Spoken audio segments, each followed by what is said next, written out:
Good afternoon. My name is John Strope.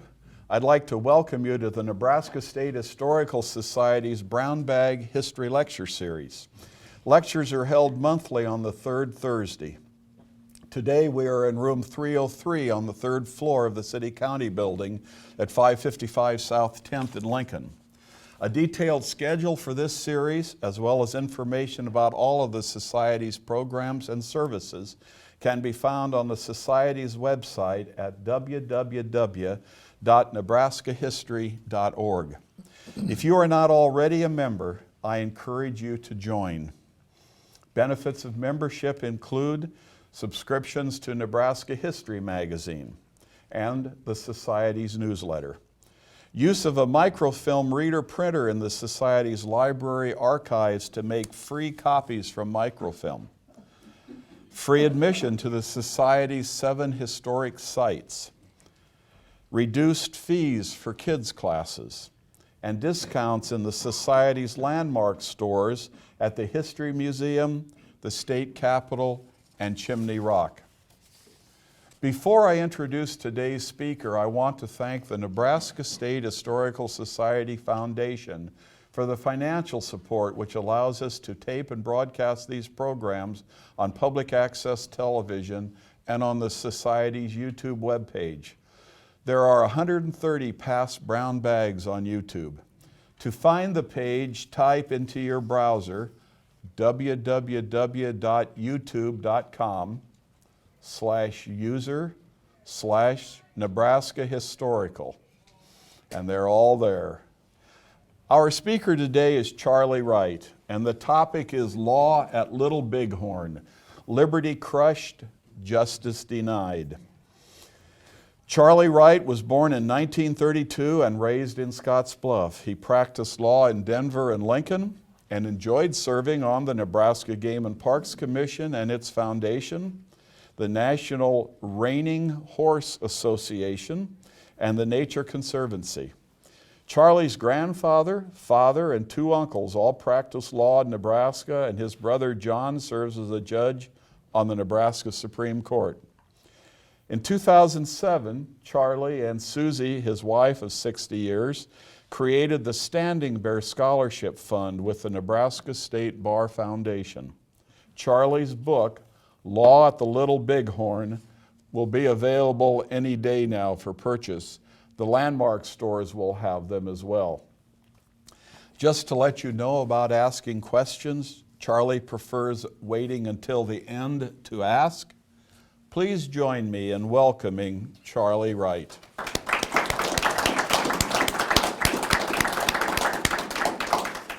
I would never have guessed you would want to begin this talk with these words I found at the initial first paragraph of the manuscript you gave me. We are here to discuss the ownership of the Northern Plains located west of the Missouri River, north of the North Platte River, and east of the summits of the Bighorn Mountains. Okay, Charlie, it's your time. Explain it to us. I'll explain it, but I'd like to have you understand something up front. With the name Wright, lots of friends would come up and say, but Charlie, you're not always right. And I say, no, that's true, but I'm never in doubt with that. The United States was created in 1776 as a republic of the people, by the people, and for the people. When our Constitution was drafted, there was a major conflict between those who believed in the supremacy of the federal government and states' rights. Washington and Hamilton were, of course, Federalists, and Thomas Jefferson was a states' writer. As the United States began to function, 4 significant events occurred which would have major impact on the Indians' ownership and occupancy of land. The first event, in July 13 of 1787, Congress passed the Northwest Ordinance. It stated that the utmost good faith shall always be observed toward the Indians, and their lands and property shall never be taken from them without their consent. From time to time, humane laws shall be made to protect them from wrongs. This was the work of President Washington and the Federalist element in Congress. The second event happened in 1803 when the United States entered into the Treaty of Paris. That's what we commonly refer to as the Louisiana Purchase, in which the U.S. acquired the right to govern and tax 530 million acres of land. In this area, there were 828,000 square miles of territory running from Louisiana to Minnesota to Montana to Oklahoma. It doubled the size of the United States and provided room for settlement and occupancy by millions of settlers from the east. It also gave the United States the ability to control and ship goods to and from the port of New Orleans.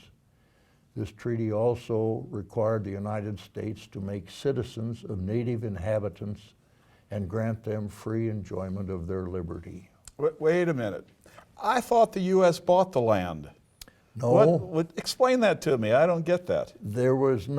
France owned no title to the lands of the Louisiana Purchase. All that the U.S. acquired for its $15 million was the power to govern and tax.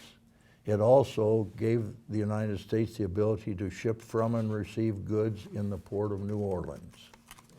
Thereafter, the United States paid lip service to the Indians' title to land that they occupied and negotiated written treaties to acquire the Indian land that the government wanted.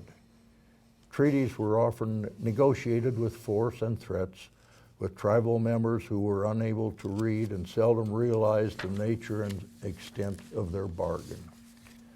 The third event, sensing the need to acquire unrestricted title to lands occupied by Indians in the existing states, which were east of the Mississippi River, and to maintain the policy that it was the federal government and not the states that would own and control this title, Congress passed the Removal Act of 1830, which made it possible for the federal government to trade tracts of land west of the Mississippi River with Indian tribes in order to remove them from lands east of the Mississippi River. And so, as the Louisiana Purchase opened up millions of acres between the Mississippi River and the Rocky Mountains, there were several groups of settlers, traders, ranchers, and entrepreneurs guided by U.S. soldiers moving westward toward and through the Great Plains.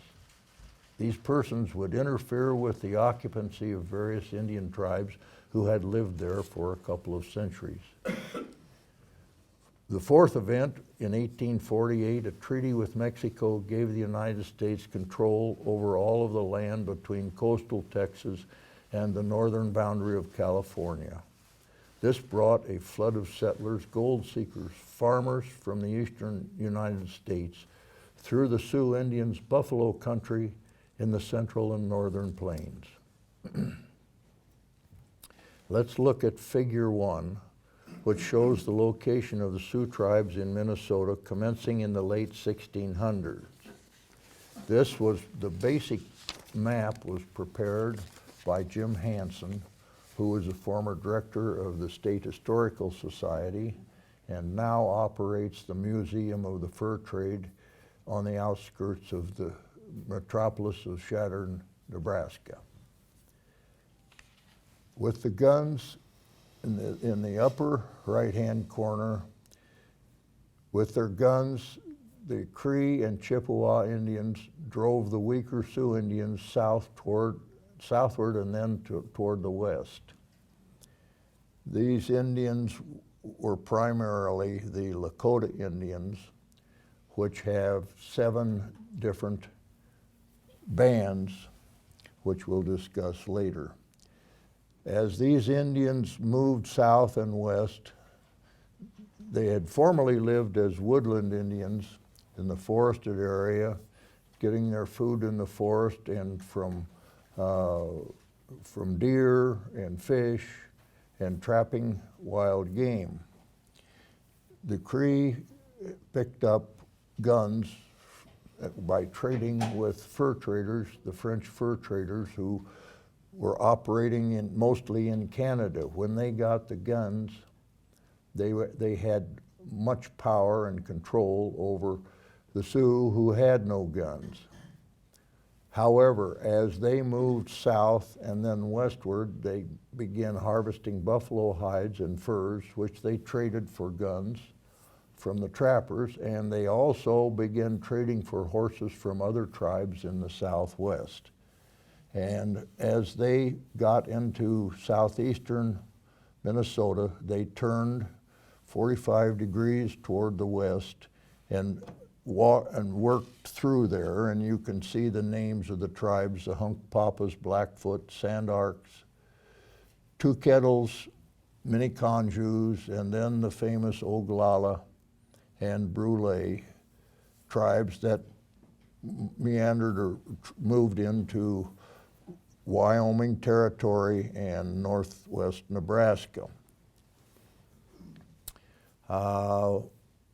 With their guns and metallic utensils and the mobility provided by their horses, the Lakota Sioux migrated westward into these states, living off of buffalo and other game while driving the Cheyennes and smaller tribes before them. They developed a hunter-trapper culture and meandered where it had good mobility with their horses. This background prepares us for the 4 W's of the Great Sioux War of 1876-77. First, who were involved, where did it happen, why did it happen, and what happened. Who were involved? The Great Sioux War of 1876-77 was between the United States, led by its President and Commander-in-Chief, Ulysses S. Grant. Under him was General of the Army William Tecumseh Sherman. Commander of the Military Division of the Missouri was Lieutenant General Philip H. Sheridan. And the commander of the Department of the Platte is the well-known Lieutenant General George R. Crook. Finally, the commander of the Department of Dakota was Major General Alfred H. Terry. And of course, in the Department of the Platte was Lieutenant Colonel George A. Custer, who served as the commanding officer of the 7th U.S. Cavalry Regiment, particularly when it was operating in the field. The President and each of his Army officers had taken an oath to support the United States Constitution. General Sherman, called Kump by his friends, is the source of most of the villainy committed by the President and his officers throughout the entire Sioux War. Kump was named for the Shawnee warrior Tecumseh. However, at the age 5, he was to be taken into the Catholic Church, and the priest refused to take him in until he had a name of a saint to describe himself. So that he became William Tecumseh Sherman from that time on, but everybody still called him Kump. Kump was an unmitigated racist who is condemned by his own handwritten letters, written and published by his own daughter, Rachel Sherman Thorndike. The ruthless and illegal strategies of General Sherman and General Sheridan became the standard of conduct for the Army units assigned to carry out President Grant's overall strategic objective in the Great Sioux War: to attack the Indians and either kill or force them to relinquish their treaty lands and move them on to designated reservations. Death or loss of liberty and their treaty lands, actions which involved the rights of the Sioux and Cheyenne Indians, of the Fifth Amendment of the Constitution and the 1868 Treaty of Fort Laramie, which were also, and other items which were also prohibited by the Army's General Orders Number 100 and constituted crimes of premeditated murder and genocide. In 1866, General Sherman, who was then commander of the Army's Division of the Missouri, began advocating a racially motivated military solution to General Grant, indicating that we must act with vindictive earnestness against the Sioux, even to their extermination, men, women, and children. Accordingly, Sherman advocated attacking Indian camps in the dead of winter, where defenseless women and children would be killed. Sherman, who was then a lieutenant general commanding the military division of the Missouri, sent a letter to Brigadier General Philip St. George Cooke, ordering him to attack the Indians with vindictive earnestness until at least the Indians are killed for each white life lost, defining his genocidal strategy by ordering Cooke to carry the war to the Indian camps where the women and children are, and you should inflict such punishment that even Indians would discover they can be beaten by their own game. He further stated, it is not necessary to find the very men who committed the acts, but destroy all of the same breed. This is nothing but blatant genocide and premeditated murder. 2 years earlier, in October of 1864, Sherman demonstrated his penchant for wanton violence and genocidal destruction of life, when he wrote to then General of the Army, Ulysses Grant, for permission to destroy Atlanta and march thence to the sea, stating, until we can repopulate Georgia, it is useless to occupy it, but the utter destruction of its roads, houses, and people will cripple their military resources. I can make the march and make Georgia howl. In 1867, Sherman told Secretary of War Edwin Stanton that if 50 Indians are allowed to remain between the Arkansas and Platte Rivers, we will have to guard every stage station, every train, and all railroad working parties. In other words, 50 hostile Indians will checkmate 3,000 soldiers. Excuse me. Better get them out as soon as possible, and it makes little difference whether they are coaxed out by Indian commissioners or killed. One more. Sherman was rapidly becoming a disciple of genocide. In a letter dated December 20, 1866 to his brother, Senator John Sherman, General Sherman wrote, "The Sioux and Cheyennes are now so circumscribed that I suppose they must be exterminated, for they cannot and will not settle down, and our people will force us to do it." Voicing opposition to the annexation of Mexico, he said, "All I can say is that Mexico does not belong to our system. All its northern part is very barren and costly. Its southern part is very good tropical country, but not suited to our people or pursuits. Its inhabitants are a mixture of Indians, Negroes, and Spanish that can never be tortured into good citizens and would have to be exterminated before the country could be made available to us." We've talked about those people involved in the U.S. government. Now let's look at the Indians. Those involved were the 7 bands of Lakota Sioux. Also involved were the southern and northern divisions of the Cheyenne Indians, who were also hunter-gatherers and were generally on good terms with the Sioux. Since they lived on and traveled over vast areas of land, these Cheyennes and Sioux were less susceptible to contagious diseases such as smallpox, measles, cholera, and syphilis. Thus, they were able to maintain a steady population growth while smaller sedentary tribes were decimated and driven off. I know that your next W is where, so I know you're moving to explain where the fighting was. I have to admit that I've never heard of the Sioux Treaty Lands, so tell us about these. Well, the Sioux Treaty Lands originated in the Treaty of 1868, the Great Sioux Treaty, or Fort Laramie of 1868. The Great Sioux War was fought on the two large tracts of land which we refer to as the Sioux Treating Lands. It consists of two sections. The orange-colored smaller section to the right is the state of now South Dakota that's located west of the Missouri River, and it also contains the Black Hills, which were the Sioux Indians' Pahasapa. The U.S. government and white settlers were prohibited from trespassing on the reservation without permission. The second section is the tan-colored section of land to the west and south. Directly south in the state of Nebraska is all of the land located north of the North Platte River.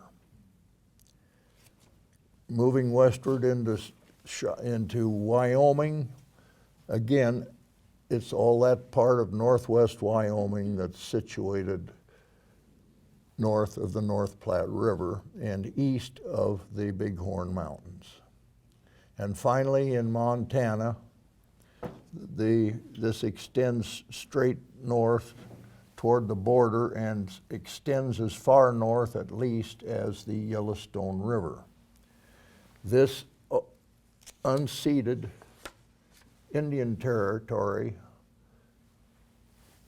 prohibits white settlers and white persons from trespassing on or over these lands, and the Sioux were entitled to permanent and uninterrupted possession. Now, why did the Great Sioux War of 1876-77 happen? Commencing in the early 1800s and expedited by the Louisiana Purchase, settlers began migrating westward toward California and the West Coast. They were accompanied by units of the U.S. Army and entrepreneurs seeking to establish telegraph lines, overland mail, construction of railroads, and farming and raising of livestock. Each and all of these activities interfered with the Indians' hunting and gathering and were rapidly depleting the bison populations. Indians began raiding farmers and wagon trains, while state militia and groups of settlers violated the Indians' hunting grounds and attacked defenseless Indian villages.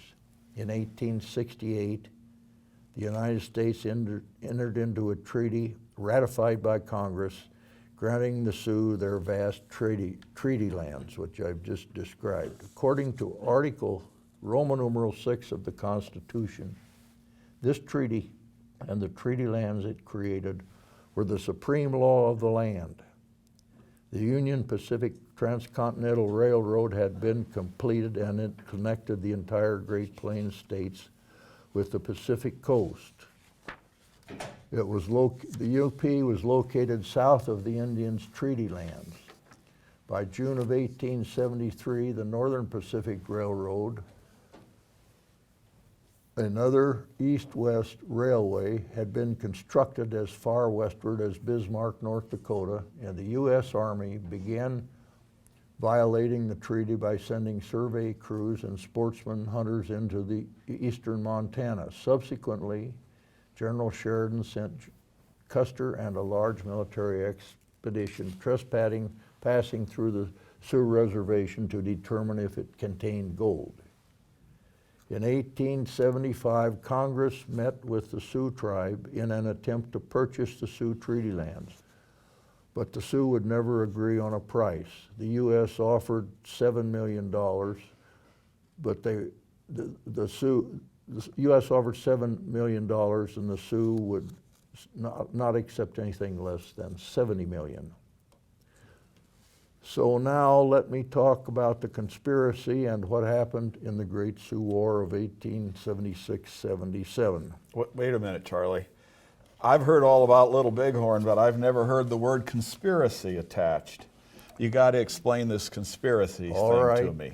All right. A conspiracy consists of a wrongful act, secrecy, more than one conspirator, and knowledge of intentional commission of a wrongful act. So here's what General Grant decided to do when the Indians turned down the offer to sell, or offer to buy. On November 3rd of 1875, Grant called a meeting at the White House with General Sheridan, General Crook, and the Secretaries of War and the Interior. Grant told them of his plan to remove the Sioux and their allies, the Northern and Southern Cheyenne, from the Sioux Treaty lands and the Great Sioux Reservation.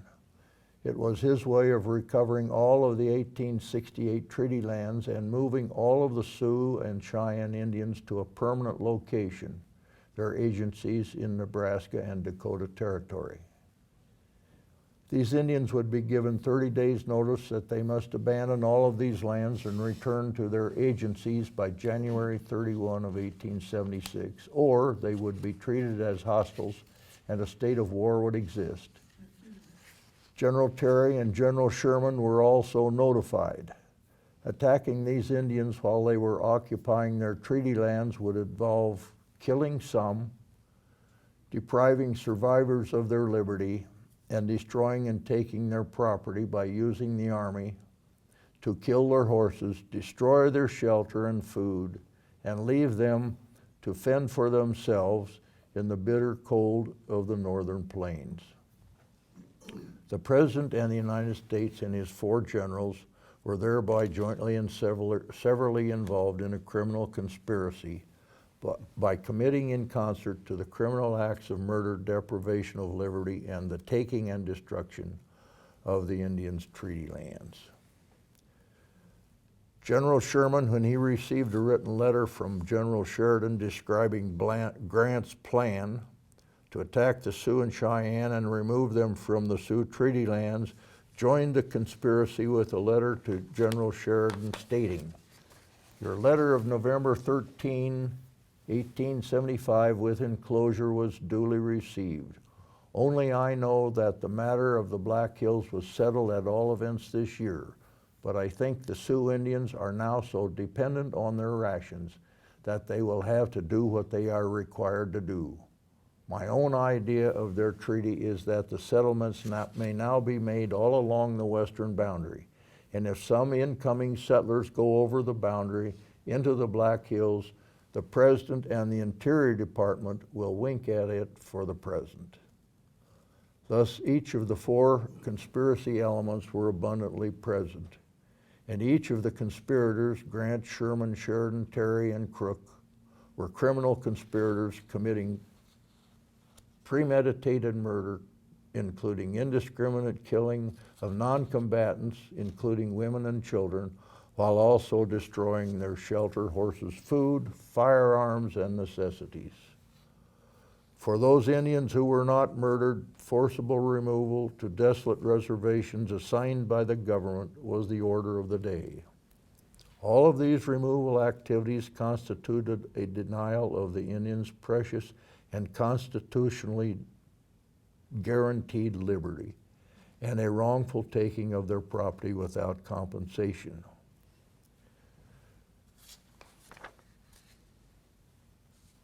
John, you know that lawyers love what-if questions. I'm going to pose a what-if to you and see if you can come up with a logical answer. Suppose you were Cheyenne Chief Two Moons. We got his picture up there. You and your family are encamped with a group of Sioux and Cheyenne Indians on the Tongue River in southeastern Montana Territory on January 3, 1876. Your camp was located in the Sioux Indians' treaty lands where no white person was permitted to trespass. On that date, a messenger arrived and you were told to return to the Red Cloud Agency in northwest Nebraska or you would be considered hostiles.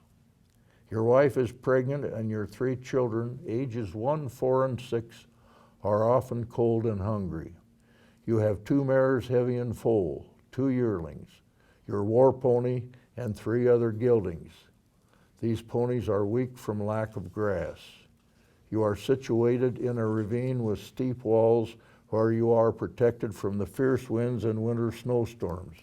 You are alongside a creek which provides running water. Surrounding the creek are many dead cottonwood trees which provide food for your ponies and wood for the fire pit in your teepee. Inside your teepee you have more than 400 pounds of dried buffalo meat, as well as your knives, pots, kettle, water kegs, blankets, pillows, gunpowder, cartridges, and cartridge cases. You have shelter from the winter wind, cottonwoods for fuel and horse food, and access to fresh water. You are hunting nearby buffalo and other game. You left the Red Cloud Agency in the spring of 1875 to join up with the Sioux and Cheyenne brothers for the great summer buffalo hunt. You are camped on treaty lands which belong to the Sioux, and they permit you to camp and hunt with them. The buffalo are plentiful this winter. The Wasatch, white men, were supposed to provide you with food at the Red Cloud Agency during the fall, winter, and spring of 1874-75, but they failed you. Your people are sick and starving, and you could not continue to survive under these bad conditions.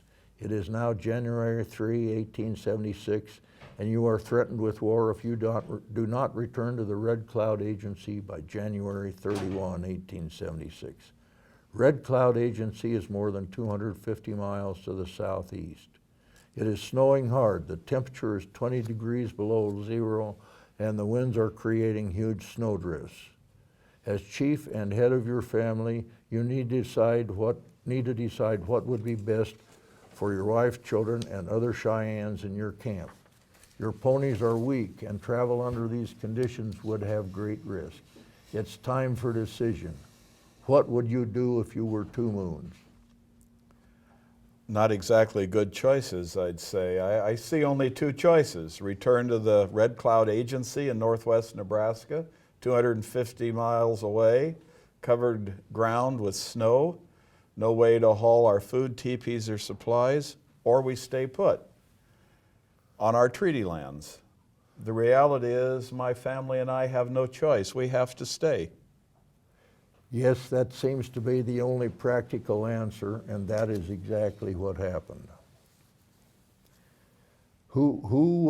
That's your question. Who was George Armstrong Custer?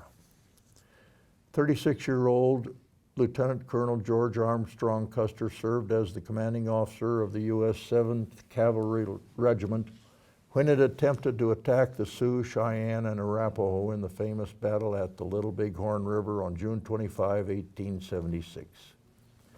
Custer was born in 1839. He left home and went to live with an older married sister at age 10. He attended school until he was 14 when he dropped out. At age 17, he entered the U.S. Military Academy. While his grades were low and his behavior was bad, he managed to graduate in 1861 and received a commission as second lieutenant in the U.S. Army. He was assigned to duty with the U.S. 2nd Cavalry Regiment and participated in numerous battles. When he was 23 years old, he was given a brevet commission as Brigadier General in the Union Army and given command of the 2nd Michigan Cavalry Brigade. He was known to be brave and aggressive and became a close acquaintance of General Sheridan, with whom he served until Custer's death at the Little Bighorn. Commencing in March of 1876, Custer and his 7th Cavalry served under the immediate command of General Terry, who was carrying out orders from General Sheridan to pursue the Sioux and Cheyenne, whom he eventually located a few moments before he was killed at the Battle of Little Bighorn. Custer's number 2 and 3 officers during the battle at Little Bighorn were Major Marcus Reno and Captain Frederick Benteen. The General-in-Chief of the entire U.S. Army was General Sherman. For several years, he had advocated killing all of the Plains Indians, including all of the Lakota, Sioux, and Cheyenne Indians, in in addition to extermination of all of the buffalo. However, he was intentionally absent from the Army's attack on the Sioux and Cheyenne Indians at Little Bighorn and the following Army actions. There is solid evidence he realized that what was to happen violated the Indians' treaty rights under the 1868 treaty, which he had helped to negotiate. There would be violations of the U.S. Constitution, which he had given his oath to support. General Sheridan, Custer's friend for life, was commander of the Military Division of Missouri, and thus the direct commander of General Crook, who was commander of the Department of the Platte, and General Alfred Terry, commander of the Department of the Dakotas. So let's look at Figure 4, where we learn about Sheridan's strategic deployment. As shown here, Terry's forces were to approach the Indians from the north, and Crook's forces were to attack from the south. Custer's 7th Cavalry Regiment was under the direct command of General Terry. Neither General Sheridan nor General Terry was present at any of the battles of the Great Sioux War because they were also aware that the Army's attacks on the Indians were contrary to law. However, Custer never seemed to care about or was ignorant of the law and was eager to gain publicity by killing Indians indiscriminately in large numbers. On the morning of June 25th, before he had located the Sioux and Cheyenne encampment on the Little Bighorn River, Custer told the regimental surgeon, Dr. Henry R. Porter, "Porter, there is a large camp of Indians ahead, and we are going to have a great killing." So now let's look closely at what happened to Custer and the 7th Cavalry. At noon on June 25th, Custer's regiment was mounted and the pack train was loaded. They were approximately 17 miles southeast of the Indians' encampment located on the west bank of the Little Bighorn River, moving down the northwestern slope of the Bighorn Mountains. Custer had not sent out reliable reconnaissance patrols, so he did not know how many Indians were in the encampment nor where the encampment was located. His regiment and pack train were traveling over rough ground laced with hills, creeks, draws, gulches, and ravines, which limited their vision at times to less than 1 mile. Just for some background, let's look at some of the Indians that were to be involved in the battle. First of all, we have Sitting Bull, who was presumably the senior Indian present at the Little Bighorn. Sitting Bull did no actual fighting himself, but he was a leader of the Hunk Papa band and basically ran the organization and operation of the grand encampment on their hunt. Next, we have Low Dog, an Ogallala Lakota warrior who fought at the Little Bighorn, and he looks like one tough son of a gun. Next, we have Gall, a noted Hunk Papa warrior who had lots of friends and lots of enemies among the Indians, but he seems to come forth and be recognized in most of the battles before and after the Little Bighorn. Next we have Rain in the Face, who also fought at Little Bighorn. And next we have Red Horse, a Minneconjou warrior who fought at Little Bighorn. And that now we have Spotted Elk, who also went by the name Bigfoot. And he was not at Little Bighorn, but later on, when they had the great massacre at Wounded Knee, he was one of the leading Indian performance in that. And this is a picture of him after he's been killed, probably by machine gun bullets, and lying frozen in the snow before he was picked up, thrown into a wagon, and dumped into a mass grave. That's kind of a famous picture, and I think certain artists have attempted to draw it. Next we have Spotted Eagle, a Sans Arc Lakota who fought at LBA, Little Bighorn. And next we have John Grass. John Grass was a Blackfeet Lakota who did not fight at Little Bighorn, but later served as a tribal judge. Next we have Pawnee Killer, a Ogallala Lakota who often lived with the Cheyenne, was involved in several skirmishes before the Little Bighorn, and helped kill out a squad of soldiers that was out trying to find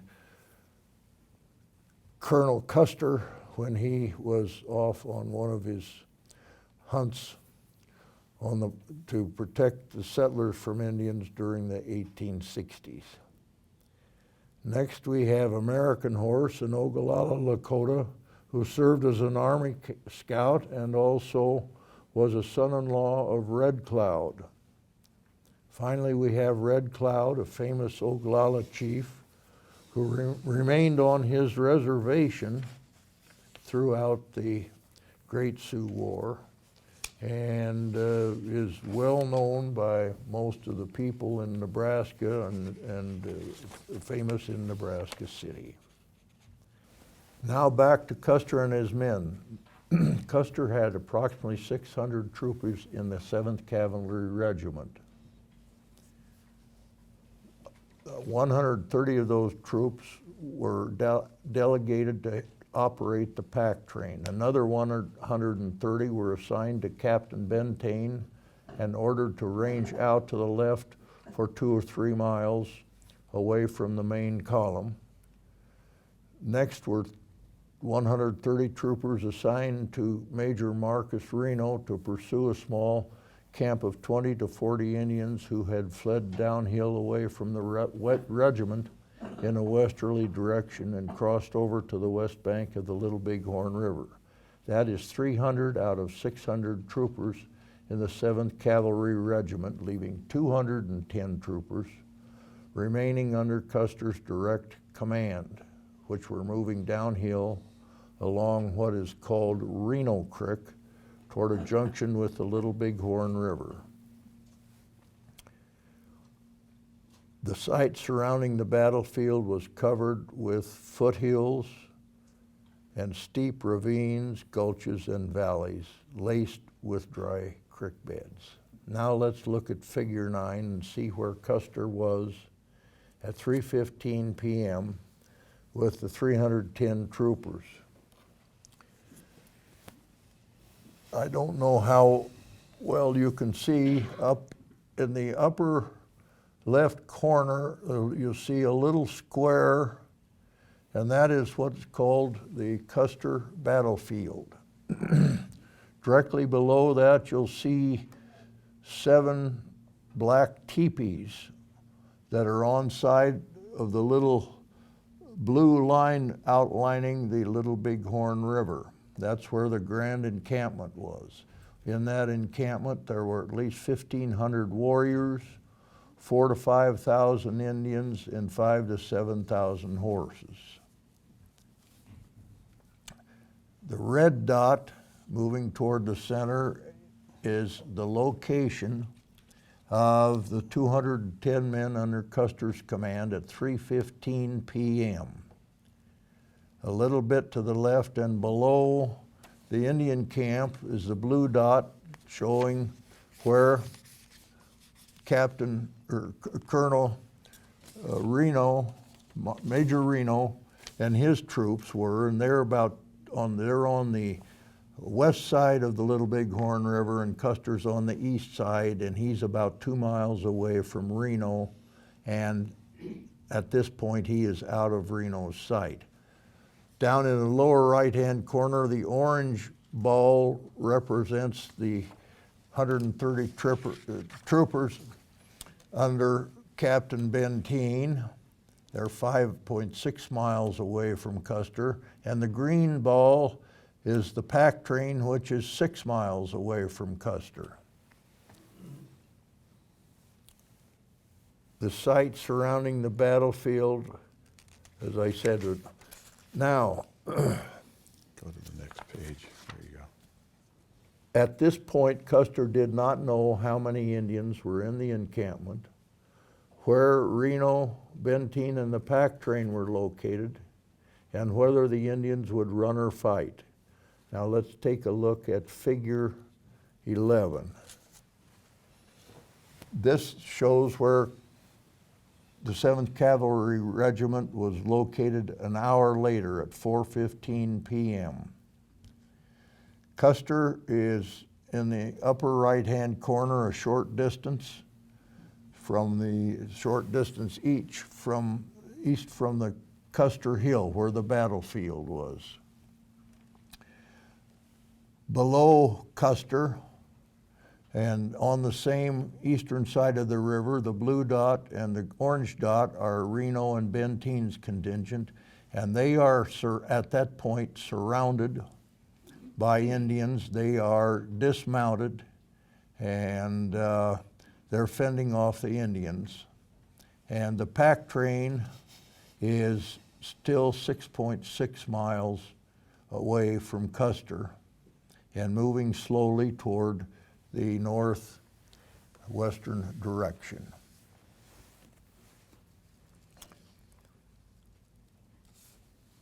Custer, again, still did not know where Reno, Benteen, or the pack train were, nor what they were doing, and was unable to communicate with them. He'd sent messengers, but they had not returned. He continued trying to run from the attacking Indians. By the way, think how difficult and perhaps impossible it was for a trooper who was fleeing the Indians to reload his single-shot carbine while mounted on a moving course. Think a moment, it took 2 hands to reload, and it's very difficult to handle a charging cavalry gelding, which is moving in a group and facing gunfire. So essentially, they had 1 shot from their carbine, and then unless they dismounted, they had nothing to protect themselves but their 6-shot pistols. Let me make some comments about, I don't know how visible, figure 12 is an aerial map of the Little Bighorn battlefield. Besides showing the Custer battlefield, we see the Indian encampment and the Reno-Benteen battlefield. Now let's switch on to figure 15, which is an aerial map prepared by Douglas Scott of the National Park Service, which shows the yellow dots show where a cavalry trooper's body was found on the day after the battle. And they, after some confusion, marked the site of each of those bodies with a white headstone. And the shape of this whole organization of the battle tells you a lot about what actually happened. The soldiers moved in a line, and as they did, they were killed. There were 90 from the east corner to the north corner. There were some 90 headstones found, and from the north corner is where the Custer's last stand occurred, and the line running down from that had 50 more headstones. Now let's stay on 15. The red dots are the empty cartridge cases that were located on the battlefield in 18 They're 1985, and they show where the Indians were when they fired at the troops. In essence, the Indians surrounded the cavalry troopers and eventually killed every one of them. There was some indication that a considerable amount of suicide occurred among the troops, but that's never been thoroughly validated.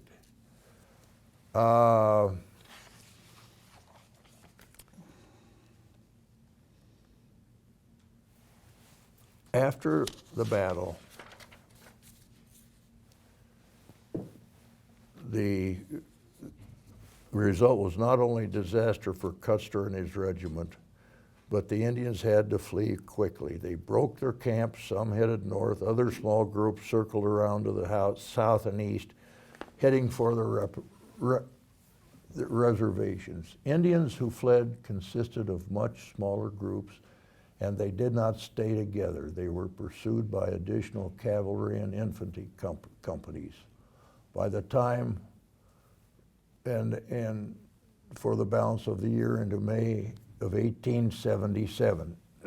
By that time, all but a few had surrendered, following continual attacks upon their camps by restless U.S. soldiers who located their camps, attacked at dawn, killing many warriors, and as well as women and children. The soldiers took their horses, firearms, burned their shelter and food, and left them to starve or freeze to death. In one instance, 8 babies froze to death because they had no clothing, fires, or shelter. Most of the time, the fleeing Indians had no guns or shelter. At most instances, they were forced to surrender and make their way back to the agencies. Charlie, you've addressed lawbreaking earlier. The title of your book is Law at the Little Bighorn. How about laying out all the lawbreaking by President Grant, General Sherman, Sheridan, Crook, and Terry, and Lieutenant Colonel Custer? Well, I'm going to do this rapidly because I think our time is running, but first of all and most important, and I built this, is the Fifth Amendment Due Process Clause of the U.S. Constitution, which prohibits deprivation of life, which includes murder, deprivation of liberty, which is forcible removal, and deprivation of property, treaty lands, food, shelter, firearms, and ponies. Next was violation of the 1868 Treaty of Fort Laramie, which gave these 2 large tracts of treaty lands to the Sioux Indians.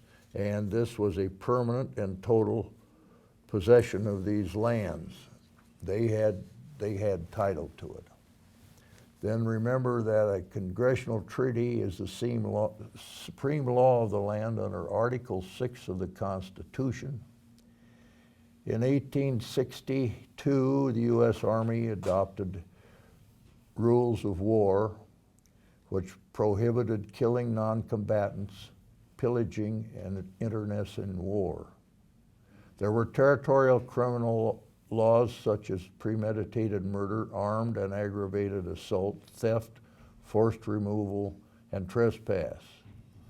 Both the President and all of the Army officers violated their oath to support the Constitution and the Army's laws of war.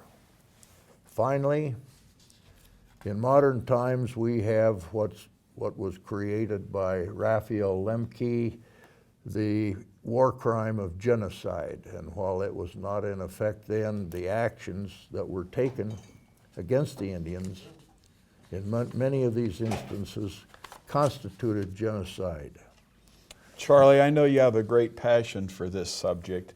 This shows especially in your comparison of the treatment of the Native Americans to the treatment of American citizens of Japanese descent during World War II. Tell us about that concept.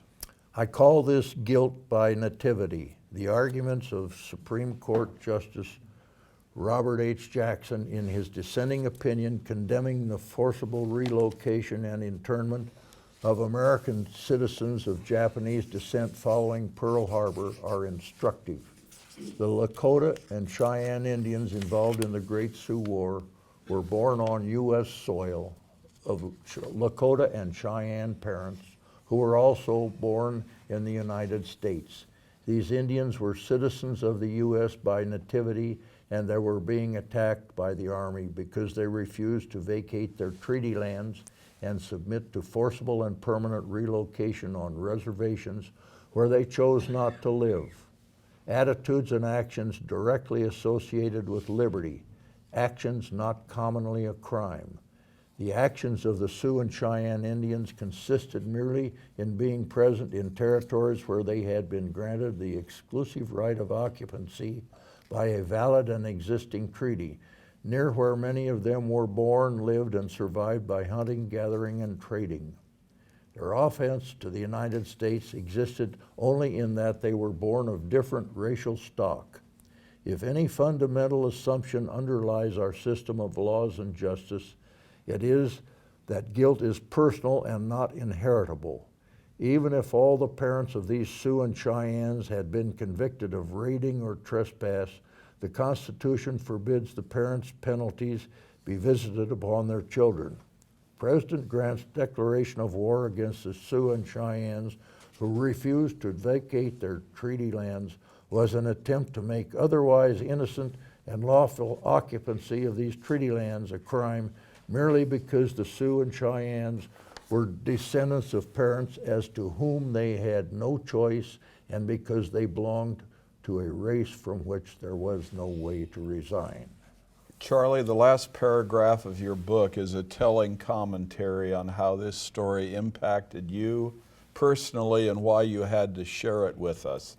Why don't you read that in the couple of minutes that we have left? While writing this epilogue, it suddenly occurred to me that my own life commenced during 1932 in the small town of Scottsbluff, Nebraska, which was created in 1899, 23 years after Custer's battle. In 1900, my grandfather Vandenberg built a six-chair barber shop on Broadway. My great-grandfather Wright filed a homestead of 150 acres at the northeast corner of town, and my grandfather Wright was instrumental in litigation involving the construction of irrigation canals distributing large quantities of water from the North Platte River to irrigate thousands of acres of fertile farmland. In December of 1941, I was 9 years of age and a student in Miss Lucille Barnett's 4th grade class in the brand new Longfellow grade school, built by employees of the WPA with federal funds. Each morning my class would stand and recite the Lord's Prayer. Then we would extend our right hands and pledge allegiance to Old Glory and to the republic for which it stands, one nation, indivisible, with liberty and justice for all. After this, we sang in unison while Miss Barnett played on her piano, "Off we go into the wild blue yonder. Over hill, over dale, we have hit the dusty trail. Anchors away from the halls of Montezuma and perhaps over there." All of these lots, acres, canals, and Longfellow Grade School were situated on the north side of the North Platte River and were part of the Sioux Nation of Indians unceded Indian territory, where no white person shall be permitted to settle upon or occupy any portion of the same. Thus I was born and raised and had all the benefits of living in this wonderful town located in what its early occupants called America's Valley of the Nile, on land that rightly belonged to the Sioux Nation of Indians. Oh yes, our patriotism ran high, still does, but it is tragic that our history lessons did not tell us about due process and the rights of the Plains Indians to the very land where we were born and raised. God bless them, they were our first peoples. Charlie, thank you for your talk. I also noticed from our friends that we're running out of time, and I'll say something after we finish off the show about that. So let's give Charlie a hand.